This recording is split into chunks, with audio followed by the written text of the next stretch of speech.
ওরা আমাদের স্যারদের গায়ে হাত তুলতে থামে নাই, আইডি কার্ড দিয়ে বের করতেছে, আইডি কার্ড দিয়ে বলতেছে যে ওরা ওদেরকে মারো না, হাসপাতালে নিয়ে যেতেছে। তোরা ওদের কাছে যাস কেন? ওরা কি তোদের বাঁচাবে? পুলিশের সামনে মারতেছে, ভিডিও পর্যন্ত আছে। আমাদের ছিল হচ্ছে হাসপাতালের বিরুদ্ধে ঝামেলা, যে হাসপাতাল আমাদের জন্য অন্য ভাইদের সাথে এমন না হোক। এক ভাই মারা গেছে, আমাদের জন্য অন্য ভাই না মারা যাক। আমাদের কিন্তু কোনো কলেজ বা মানে 7 কলেজের কাদের সাথে কোনো ঝামেলা নাই। ওনারা হাসপাতালের পক্ষ হয়ে আমাদের গায়ে হাত তুলতে গেছে। ইভেন পুলিশ আমাদের একটা ভিডিও, আপনারা অলরেডি মিডিয়াতে এটা মোটামুটি রিচ খাইছে যদি দেখে থাকেন। আমাদের কলেজের 25 বছরের এক ছোট ভাই পুলিশের কাছে যাইতেছে, যে ওরা মাইর খাইতেছে দেখে পুলিশের কাছে হেল্পের জন্য যাইতেছে। পুলিশের কাছে ওরা মারতেছে, কবির আর সরাদির পোলাবেন মারতেছে, ওদের কাছে যাস কেন? ওরা কি করবো তোদের? ওই পাওয়ারটা দিয়ে ওদেরকে মারছে। আর কালকে ছিল হচ্ছে আমাদের কলেজের অন্য ঢাকা যত কলেজ ছিল সবাই একসাথে হয়েছে। বিষয়টা অল্প থেকে অনেক বড় কিছু হয়ে গেছে। যে যাই করুক কিন্তু এখন নাম ডিএমআরসি পড়বে, বিকজ আমাদের ডাকি ওরা আসছে। কিন্তু এখন যে জিনিসটা হইতেছে, ওরা 80 থেকে 70% উপরে স্টুডেন্ট না, ওরা টোকাই যারা আসছে এখানে।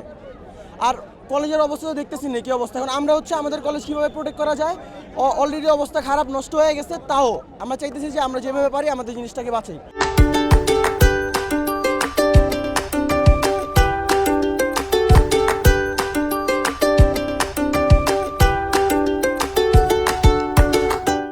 এটা এখনো শিওর বলতে পারতেছি না, বাট ভালোই আহত হয়েছে।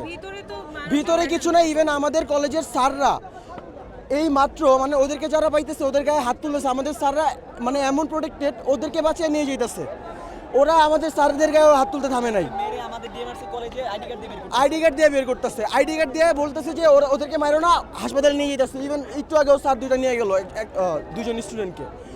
ওদের বিষয়টা আর কি হচ্ছে, ওরা সেন্সে নাই। আর স্টুডেন্ট না, ওরা স্টুডেন্ট হলে এমন করতে পারে না। ওদের সাথে আমাদের ঝামেলা না, আমাদের ঝামেলা হচ্ছে আমাদের দাবি চাইছি আমরা, জাস্ট এতটুকুই। সবাই দাবি চেয়ে দেখেছে যে আমাদের জন্য অন্য ভাইদের সাথে এমন না হোক।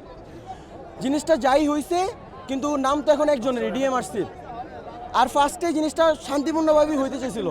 ভাঙচুরের বিষয় না, আমাদের সরোদি কলেজে যাওয়ারও কথা না। আমরা গেছি হচ্ছে ন্যাশনালে হাসপাতালে, ওইখানে ওনারা এসে আমাদের স্টুডেন্টদের গায়ে হাত তুলছে। আমরা পুলিশদের কাছে গেছি হেল্পের জন্য, ওরা হাসি ঠাট্টা করতেছে। তোরা ওদের কাছে যাস কেন? ওরা কি তোদের বাঁচাবে? পুলিশের সামনে মারতেছে, ভিডিও পর্যন্ত আছে। এখানে আমরা সকাল থেকে আসছি, আমরা দেখতে পারতেছি যে কবি নজরুল এবং সরোদি কলেজের শিক্ষার্থীরা আমাদের কলেজে দেখেন আপনার অবস্থাটা করছে কি। এবার আমরা প্রথম যে কর্মসূচি পালন করেছিলাম, আমরা কখনো মারামারির চিন্তা ভাবনা করে যাই না। আমরা খালি হাতে বন্ধুত্ব পরায়ণ হিসাবে গিয়েছিলাম সেখানে, তারা করলো কি আমাদের অ্যাটাক করছে। এবং কি আমরা 55 থেকে 60 জন স্টুডেন্ট আহত হয়েছে। পরবর্তীতে আমরা আবার বন্ধুদের হাত বাড়ায় গেলাম, তারপর তারা এটা মানতে নারাজ, তারা আমাদের বন্ধুদেরকে মারলো। এর পরবর্তীতে ঢাকা শহরের বিভিন্ন ধরনের নামি সব কলেজ আমাদের সাথে অ্যাড হয়, যেমন আইডিয়াল কলেজ, সিটি কলেজ, তারপর মনে করেন গিয়াসউদ্দিন, ঢাকা কলেজ, নটরডেম, সব কলেজ আমাদের সাথে যোগ হয়। পরবর্তীতে আমরা যাই, তারপর আমরা কোনো মারামারি করি নাই। তারপর গেলাম ন্যাশনালের সামনে আমরা আন্দোলনের জন্য।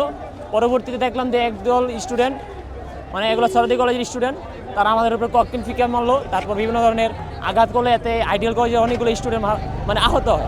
পরবর্তীতে আমরা তাদের কলেজে এটা করতে গেলাম, পরে ছাত্ররা উত্তেজিত হয়, সেটা তাদের কলেজ ভাঙচুর করে। তারা আজকে এই প্রতিফলন আমাদের কলেজ।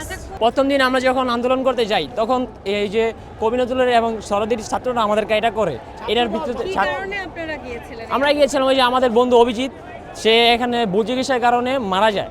তার কারণে এই প্রতিবাদ জানেন কেন এটা ভুল চিকিৎসা হলো। এবং তারা আমাদের অভিজিৎ বাবা মাকে 10,000 টাকা অফার করে, আপনার 10,000 টাকা নিয়ে চলে যান। পরবর্তীতে আমরা মানতে নারাজ, পরে তারা আমরা ছাত্র জনতা উত্তেজিত হয় এবং আন্দোলনে রাখ দেয়। কিন্তু সরোদি এবং কবি নজরুল আমাদের সাথে গাদ্দারি করে, আমাদেরকে এটা করে, যার ফলে আজকে এই অবস্থা হয়েছে। এখন আপনারা এখন বিচার করেন। কালকে ওদের কলেজে ভাঙচুর হয়েছে, ঠিক আছে, এটা আমরা যৌক্তিক দাবি নিয়ে গেছিলাম তাদের কলেজের সামনে। তাদের কলেজ থেকে প্রথম আক্রমণটা হয় আমাদের উপর। আজকে তারা এসে ভাঙচুর করা তো উচিত হয়নি। এখানে তো বিভিন্ন কলেজ ছিল, ওইসব কলেজে ভাঙচুর করা উচিত। একটা ডাক্তার মাহবুবুর রহমান কলেজ তো কালকে একলা ছিল না, আর ওদের ঢাকা কলেজও কিন্তু কালকে ওদের কলেজ ভাঙচুর করছে। আজকে ঢাকা কলেজ ওদের সাথে মিলা 7 কলেজ একসাথে ঢুকছে।